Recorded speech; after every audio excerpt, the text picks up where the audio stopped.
Feliz y bendecido día, aprendiendo un curso de milagros.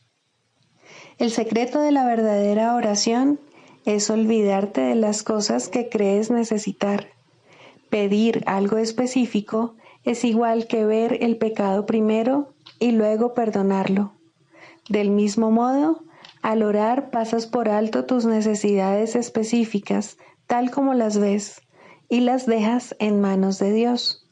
Ahí se convierten en los regalos que le haces, pues le dicen que no antepondrás otros dioses a Él, ni que quieres otro amor que el suyo. Este libro es un comienzo, no un final.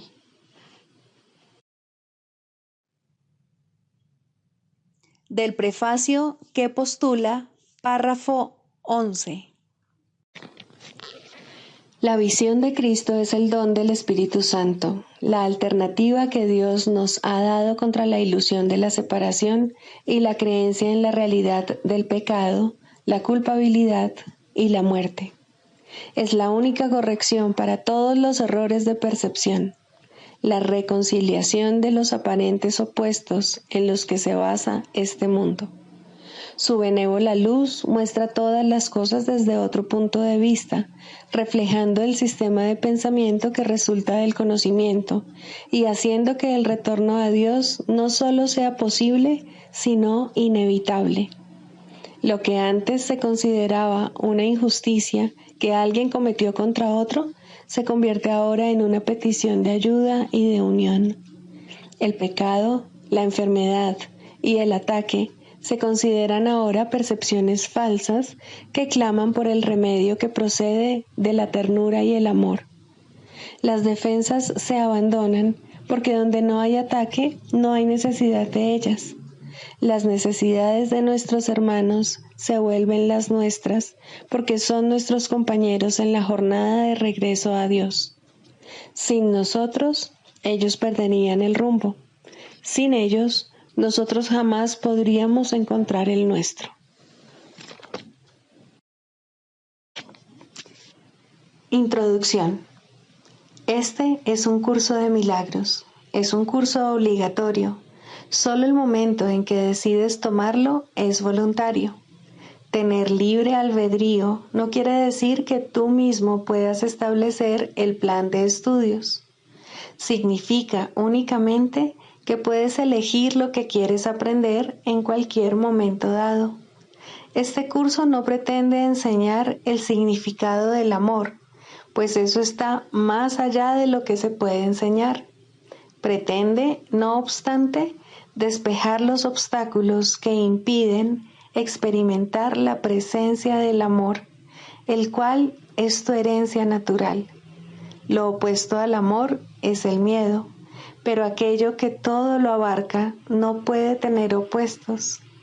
Este curso puede, por lo tanto, resumirse muy simplemente de la siguiente manera. Nada real puede ser amenazado. Nada irreal existe. En esto radica la paz de Dios. Capítulo 1. El significado de los milagros.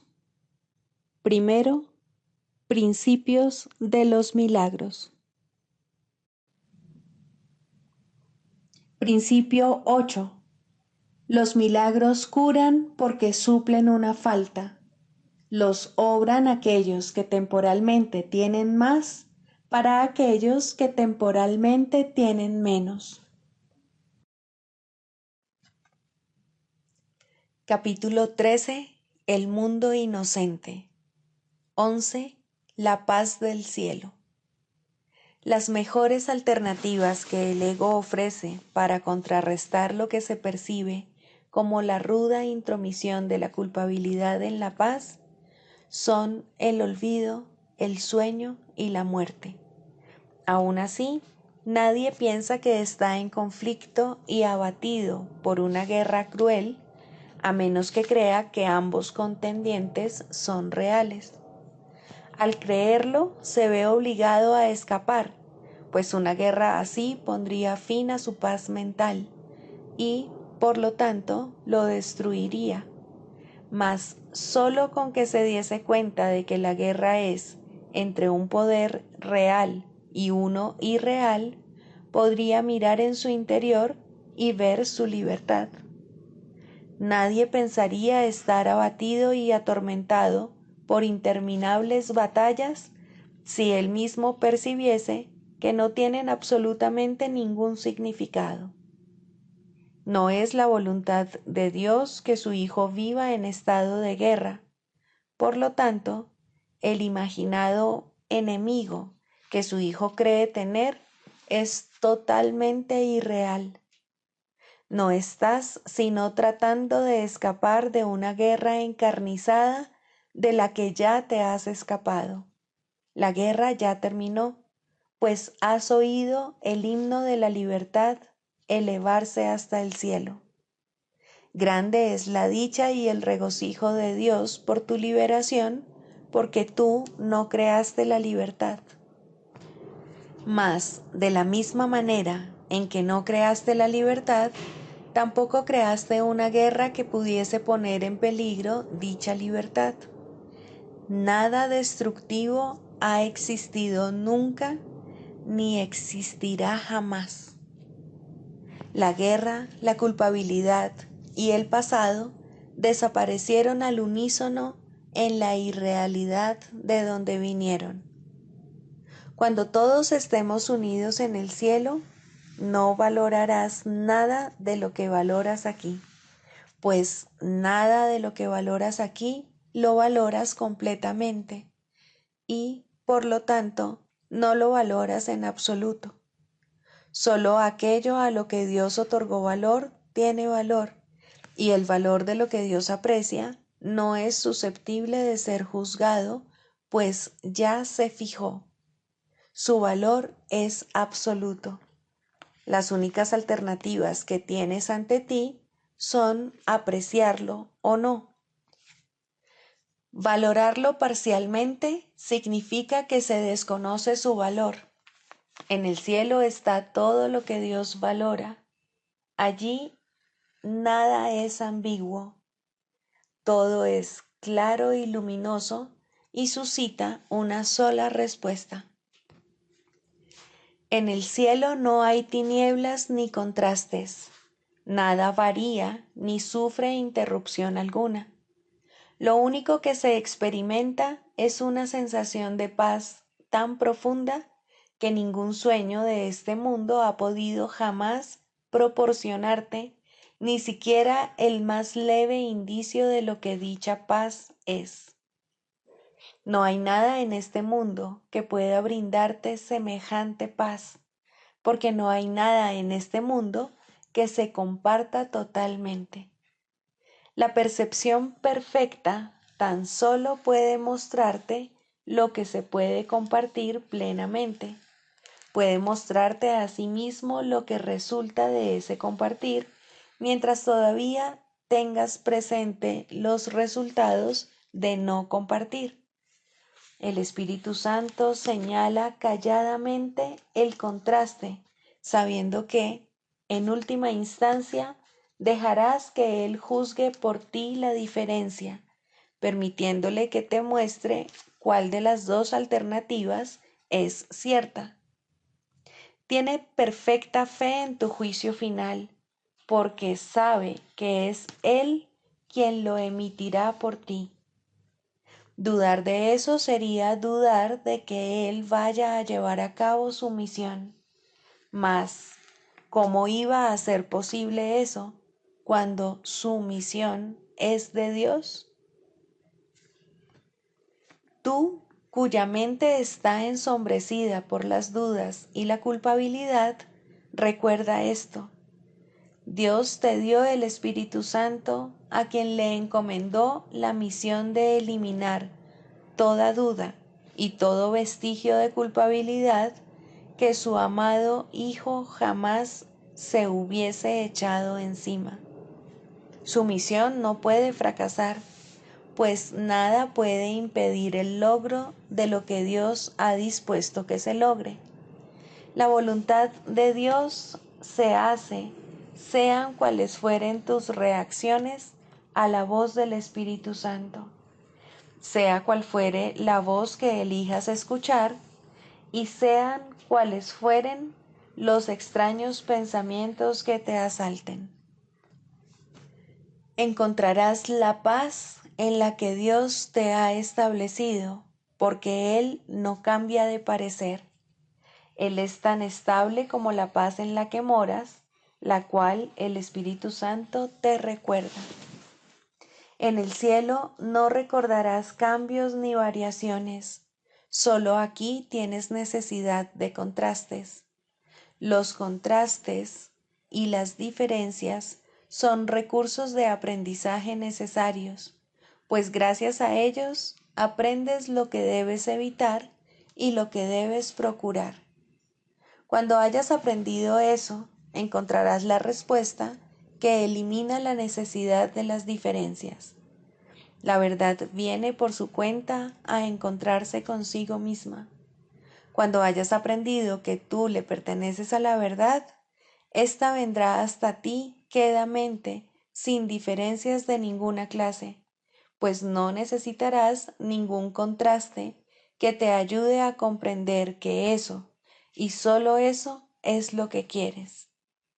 No temas que el Espíritu Santo vaya a fracasar en la misión que tu Padre le ha encomendado.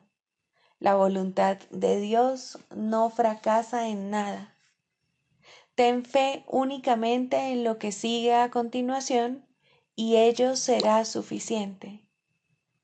La voluntad de Dios es que estés en el cielo, y no hay nada que te pueda privar del cielo o que pueda privar al cielo de tu presencia, ni tus percepciones falsas más absurdas, ni tus imaginaciones más extrañas, ni tus pesadillas más aterradoras significan nada. No prevalecerán contra la paz que la voluntad de Dios ha dispuesto para ti. El Espíritu Santo restaurará tu cordura, porque la demencia no es la voluntad de Dios. Si eso es suficiente para el Espíritu Santo, también es suficiente para ti. No conservarás lo que Dios desea que se elimine, porque eso interrumpe su comunicación contigo, que es con quien Él quiere comunicarse. Su voz se oirá. El nexo de la comunicación que Dios mismo colocó dentro de ti y que une tu mente con la suya no puede ser destruido. Tal vez creas que ese es tu deseo, y esa creencia ciertamente interfiere en la profunda paz en la que se conoce la dulce y constante comunicación que Dios desea mantener contigo. Sus canales de extensión, no obstante, no pueden cerrarse del todo o separarse de Él. Gozarás de paz porque su paz fluye todavía hacia ti desde aquel cuya voluntad es la paz. Dispones de ella en este mismo instante. El Espíritu Santo te enseñará a usarla y al extenderla sabrás que se encuentra en ti. Dios dispuso que el cielo fuese tuyo y nunca dispondrá nada más para ti. Lo único que el Espíritu Santo conoce es la voluntad de Dios. Es imposible que no alcances el cielo, pues Dios es algo seguro, y lo que su voluntad dispone es tan seguro como Él. Aprenderás lo que es la salvación, porque aprenderás a salvar. Es imposible que te puedas excluir de lo que el Espíritu Santo quiere enseñarte. La salvación es algo tan seguro como Dios. La certeza de Dios es suficiente. Date cuenta de que incluso la más tenebrosa pesadilla que perturba la mente del Hijo durmiente de Dios no tiene poder alguno sobre él. Él aprenderá la lección del despertar. Dios vela por él y la luz le rodea. ¿Cómo iba a poder el Hijo de Dios perderse en sueños cuando Dios ha puesto dentro de él la jubilosa llamada a despertar y a ser feliz? Él no se puede separar de lo que está en él. Su sueño no podrá resistir la llamada a despertar. Es tan seguro que la misión de la redención se cumplirá como que la creación permanecerá inmutable por toda la eternidad. No tienes que saber que el cielo es tuyo para que lo sea. Lo es. Mas para saberlo, tienes que aceptar que la voluntad de Dios es tu voluntad. El Espíritu Santo deshará por ti todo lo que has aprendido, que enseña que lo que no es verdad tiene que ser reconciliado con la verdad. Esta es la reconciliación con la que el ego quisiera sustituir tu reconciliación con la cordura y con la paz. El Espíritu Santo tiene pensado para ti un tipo de reconciliación muy diferente y lo pondrá en práctica tan inexorablemente como que al ego le será imposible poner en práctica lo que él se propone. El fracaso es cosa del ego, no de Dios. No puedes alejarte de él y es imposible que el plan que el Espíritu Santo le ofrece a todo el mundo para la salvación de todos no sea perfectamente consumado. Serás liberado y no recordarás nada de lo que fabricaste, salvo lo que fue creado para ti y a su vez por ti. ¿Cómo podrías recordar lo que nunca fue verdad o no recordar lo que siempre lo fue? En esta reconciliación con la verdad y solo con la verdad radica la paz del cielo. ¿Qué es el perdón? El perdón reconoce que lo que pensaste que tu hermano te había hecho, en realidad nunca ocurrió. El perdón no perdona pecados otorgándoles así realidad. Simplemente ve que no hubo pecado y desde este punto de vista todos tus pecados quedan perdonados. ¿Qué es el pecado sino una idea falsa acerca del Hijo de Dios?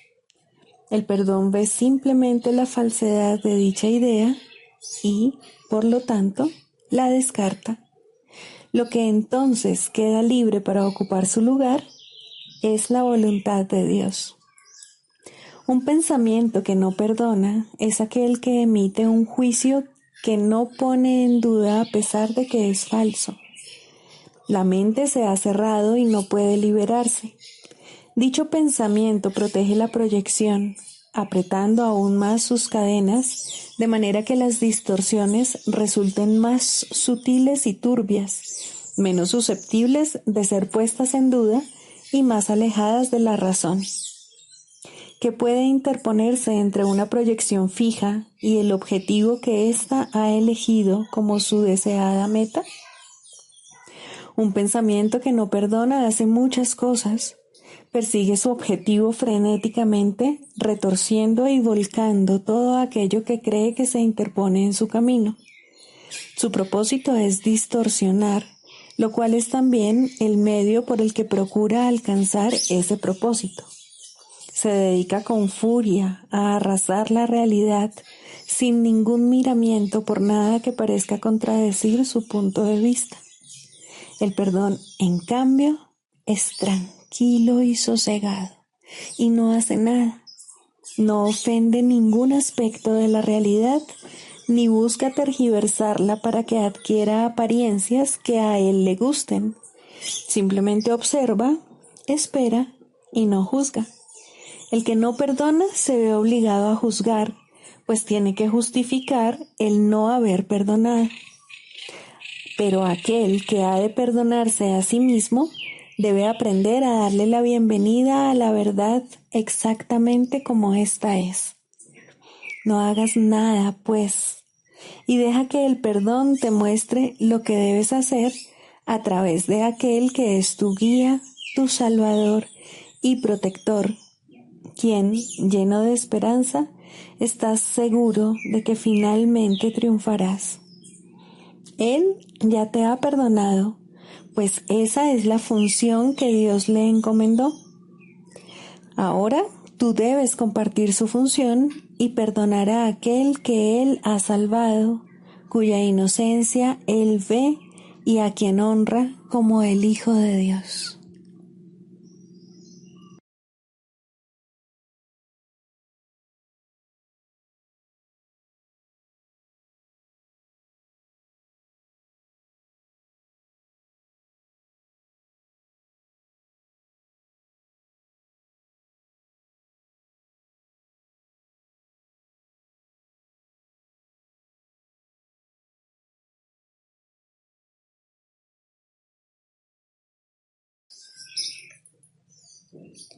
Lección 230. Ahora buscaré y hallaré la paz de Dios. Fui creado en la paz y en la paz permanezco. No me ha sido dado poder cambiar mi ser. Cuán misericordioso es Dios, mi Padre, que al crearme me dio la paz para siempre. Ahora solo pido ser lo que soy.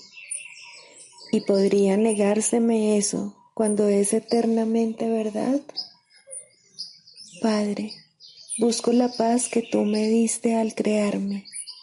Lo que se me dio entonces tiene que encontrarse aquí, ahora, pues mi creación fue algo aparte del tiempo y aún sigue siendo inmune a todo cambio. La paz en la que tu Hijo nació, en tu mente, aún resplandece allí sin haber cambiado. Soy tal como tú me creaste. Solo necesito invocarte para hallar la paz que tú me diste. Es tu voluntad la que se la dio a tu Hijo.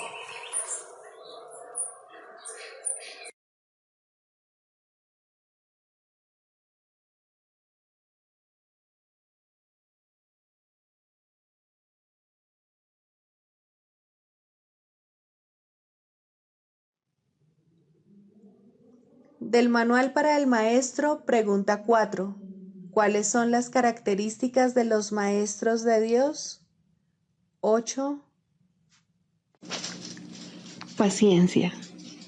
Los que están seguros del resultado final pueden permitirse el lujo de esperar y esperar sin ansiedad. Para el Maestro de Dios, tener paciencia es algo natural.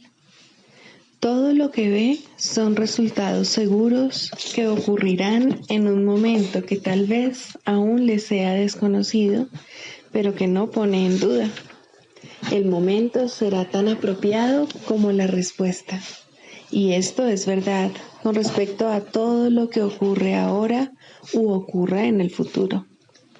En el pasado no se produjeron tampoco errores, ni ocurrió nada que no sirviese para beneficiar al mundo, así como aquel a quien aparentemente le ocurrió. Tal vez esto no se entendió así en su momento. Con todo, el Maestro de Dios está dispuesto a reconsiderar todas sus decisiones pasadas, si éstas le están causando dolor a alguien. Tener paciencia es algo natural para aquellos que tienen confianza. Seguros de la interpretación final de todas las cosas en el tiempo, ningún resultado, ya visto o por venir, puede causarles temor alguno.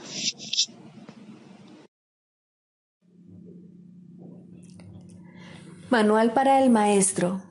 Pregunta 18. ¿Cómo se lleva a cabo la corrección? Hasta que el Maestro de Dios no haya dejado de confundir las interpretaciones con los hechos y las ilusiones con la verdad, no podrá tener lugar una corrección de naturaleza duradera, que es a la única a la que se le puede llamar verdadera corrección.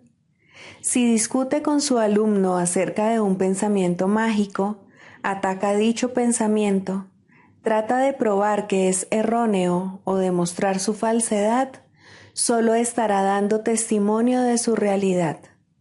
Esto conduce inevitablemente a la depresión, pues habrá probado tanto a su alumno como a sí mismo que la tarea de ambos es escapar de lo que es real.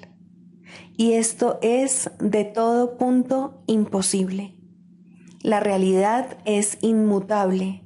Los pensamientos mágicos no son sino ilusiones, pues, de no ser así, la salvación no sería más que el mismo sueño irrealizable de siempre, solo que con una nueva fachada.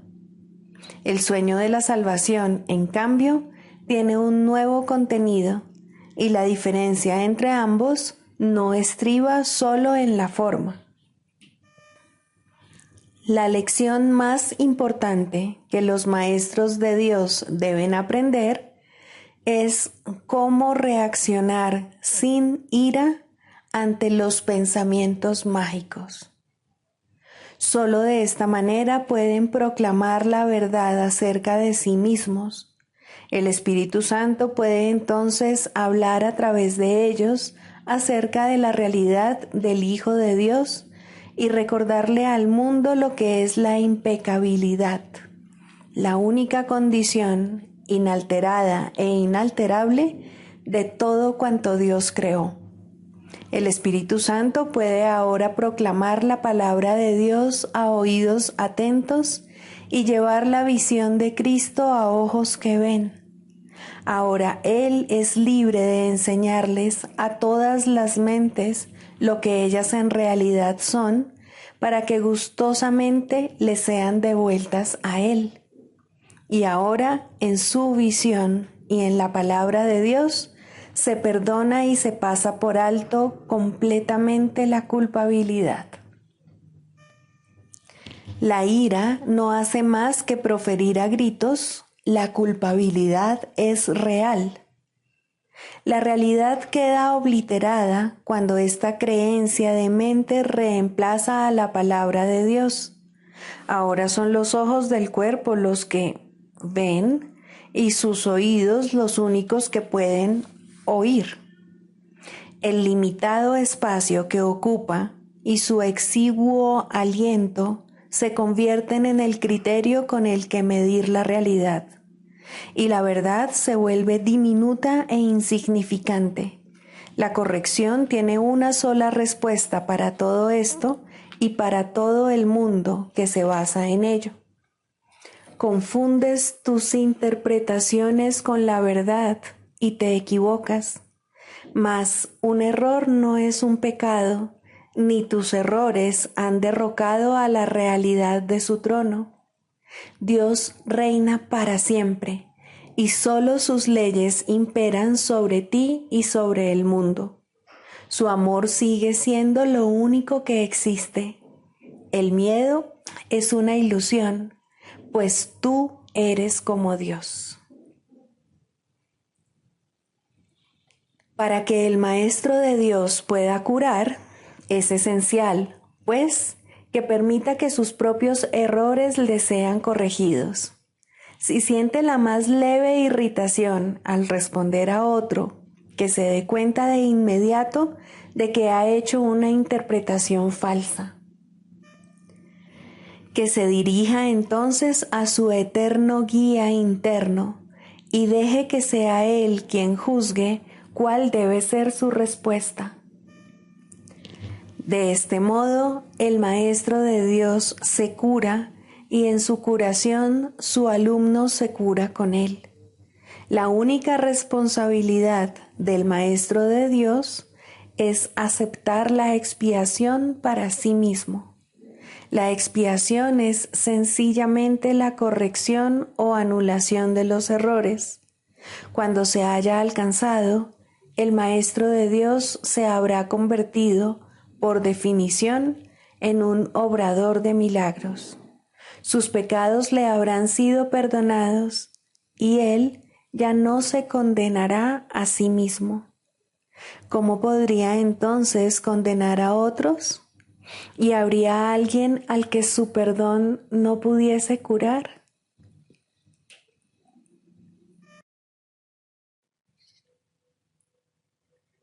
Clarificación de términos. Introducción. Este no es un curso de especulación filosófica, ni está interesado en una terminología precisa. Se orienta únicamente hacia la expiación o corrección de la percepción. El medio de la expiación es el perdón. La estructura de la conciencia individual es esencialmente irrelevante, puesto que es un concepto que representa el error original o pecado original. Estudiar el error en sí no conduce a la corrección, si es que en efecto quieres tener éxito en poder pasarlo por alto. Y es precisamente este proceso de pasar por alto lo que el curso se propone enseñar. Todos los términos son potencialmente polémicos y quienes buscan controversia la encontrarán, mas quienes buscan clarificación también la encontrarán. Deben estar dispuestos, no obstante, a ignorar la controversia, reconociendo que es una defensa contra la verdad que se manifiesta en forma de maniobras dilatorias. Los argumentos teológicos como tales son necesariamente polémicos, ya que dependen de creencias y, por lo tanto, pueden ser aceptados o rechazados. Una teología universal es imposible, mientras que una experiencia universal no solo es posible, sino necesaria. Alcanzar esa experiencia es lo que el curso se propone.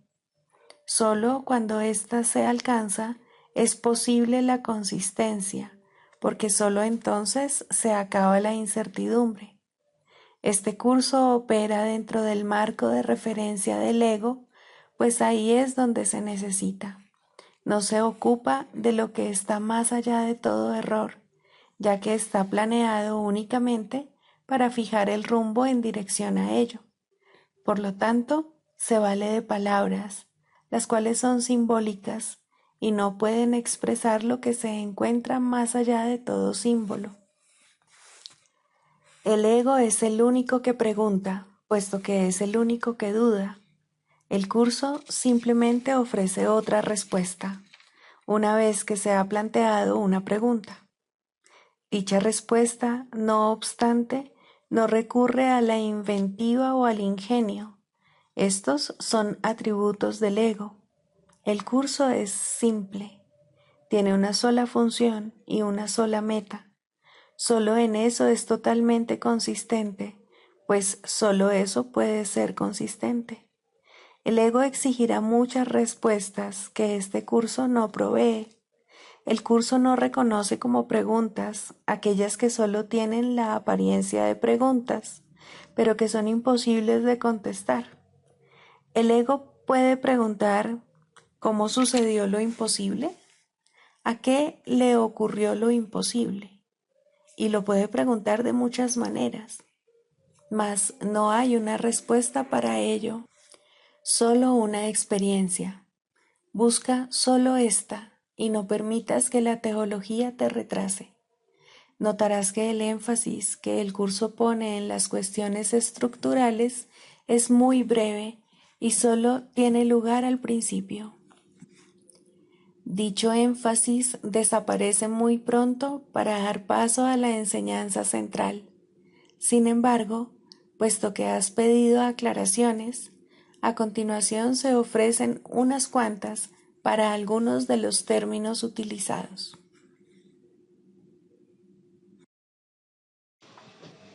3.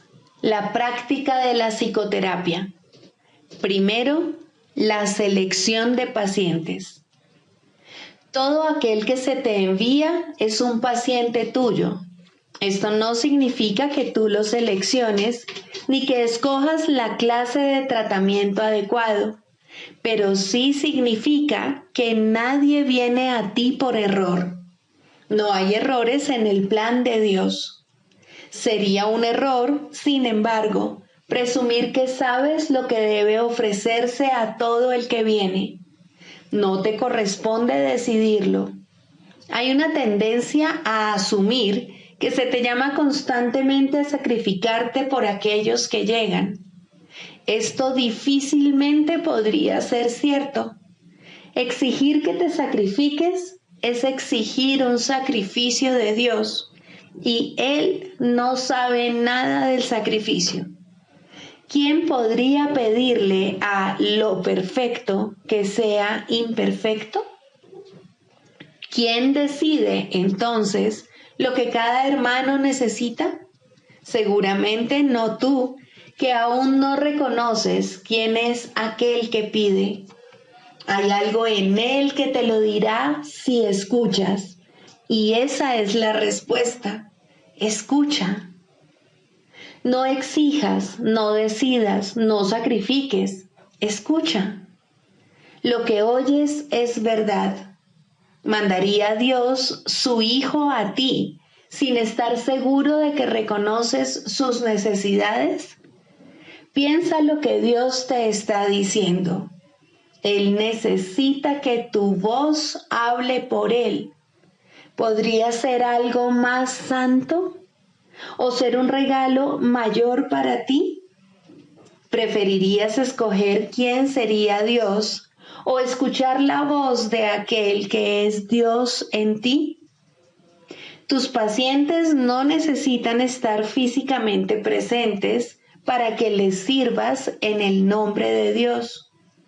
Esto puede ser difícil de recordar, pero Dios no va a consentir que sus regalos para ti se limiten a los pocos que en efecto ves. Puedes ver otros también, pues la visión no está limitada a los ojos del cuerpo. Algunos no necesitan tu presencia física, te necesitan tanto y tal vez más en el instante en que se envían. Los reconocerás en la forma que pueda ser más útil para ambos. No importa cómo vengan, serían enviados en la forma en que sea más útil. Un nombre, un pensamiento, una imagen, una idea, o tal vez simplemente una sensación de estar llegando a alguien en alguna parte. La unión está en las manos del Espíritu Santo. No se puede evitar lograrla. Un terapeuta santo, un maestro de Dios avanzado, nunca olvida una cosa. No fue él quien hizo el currículo de la salvación, ni quien estableció su parte en él. Entiende que su parte es necesaria para el todo y que a través de ella reconocerá el todo cuando su parte esté completa. Entre tanto, debe aprender, y sus pacientes son el medio que se le ha enviado para su aprendizaje. ¿Qué otra cosa sino gratitud podrías sentir por ellos y hacia ellos? Traen consigo a Dios. ¿Rechazaría este regalo por un guijarro o cerraría la puerta al Salvador del mundo para dejar entrar a un fantasma? Que no traicione al Hijo de Dios. Quien lo llama está más allá de su comprensión, pero no se alegraría de poder responder cuando sólo así será capaz de escuchar la llamada y entender que es la suya.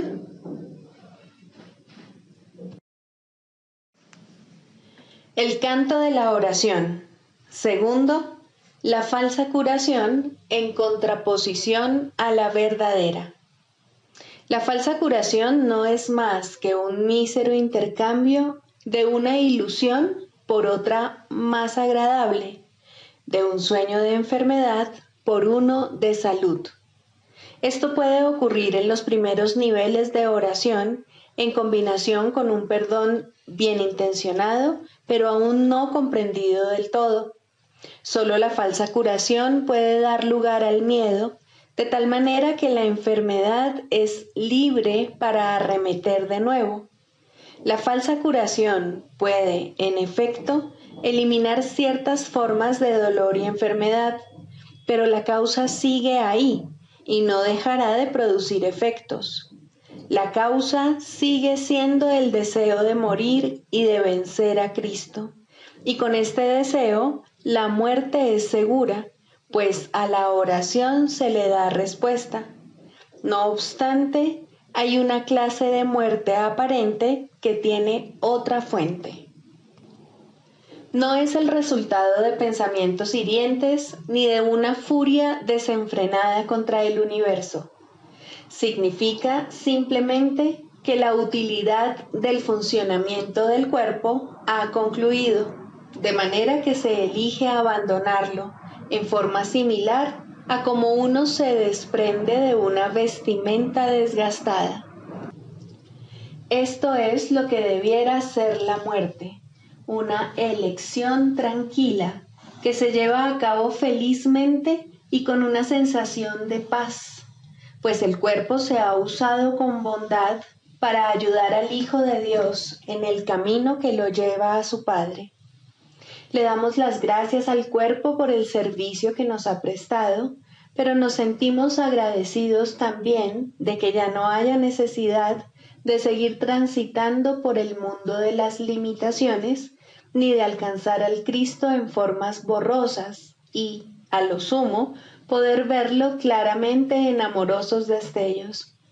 Ahora podemos contemplarle sin velos, en la luz que hemos aprendido a ver nuevamente. Llamamos a esto muerte, pero es libertad. No se presenta en formas que parecen imponerse con dolor a una carne renuente, sino como una dulce bienvenida a la liberación. Si ha habido verdadera curación, esta puede ser la forma en que la muerte llegue cuando sea el momento de descansar por un rato de la labor gustosamente realizada y gustosamente concluida. Ahora nos dirigimos en paz a una atmósfera más despejada y a climas más suaves, donde no es difícil ver que los regalos que dimos nos fueron salvaguardados. Cristo nos resulta más claro ahora. Su visión es más sostenida en nosotros. Su voz, la palabra de Dios, más claramente nuestra. Este sereno pasar de un nivel de oración más elevado a un tierno perdón de las cosas del mundo solo puede recibirse con agradecimiento. Pero primero, la verdadera curación tiene que haber bendecido a la mente con amoroso perdón por los pecados con los que soñó e impuso sobre el mundo. Ahora sus sueños se desvanecen en un tranquilo descanso. Ahora su perdón viene a sanar el mundo y está lista para partir en paz, pues la jornada ha llegado a su fin y las lecciones se han aprendido. Eso no es muerte de acuerdo con el pensar del mundo, pues la muerte es cruel ante sus atemorizados ojos y se manifiesta en forma de castigo por el pecado. ¿Cómo podría entonces ser una bendición? ¿Y cómo puede dársele la bienvenida cuando se le debe temer? ¿Qué curación ha tenido lugar en semejante visión de lo que no es, sino la apertura del portal a un nivel de oración más elevado y a la dispensación de una amorosa justicia? La muerte es una recompensa, no un castigo, pero este punto de vista solo puede proceder de una curación que el mundo no puede concebir. No hay tal cosa como una curación parcial. Lo que solo intercambia ilusiones no ha hecho nada. Lo que es falso no puede ser parcialmente cierto. Si has sanado, tu curación es total. El perdón es el único regalo que puedes dar y el único que puedes recibir. La falsa curación se basa en la sanación del cuerpo, pero deja la causa de la enfermedad intacta, lista para arremeter de nuevo hasta que, en aparente victoria, provoca una muerte cruel. Se puede mantener a raya por algún tiempo y puede haber un breve respiro mientras aguarda para descargar su venganza contra el Hijo de Dios. Mas no se puede superar hasta que toda la fe que se había depositado en ella se deje de lado y se ponga en cambio en el sustituto que Dios ha provisto para los sueños malvados, un mundo en el que no hay un velo de pecado que lo mantenga en las tinieblas y desconsolado. Por fin las puertas del cielo se abren de par en par y el Hijo de Dios es libre para entrar al hogar que está listo para darle la bienvenida y que fue preparado antes que el tiempo fuese y que aún continúa esperando por él.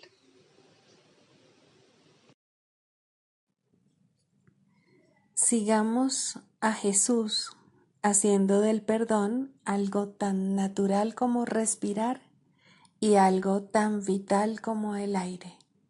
Amén.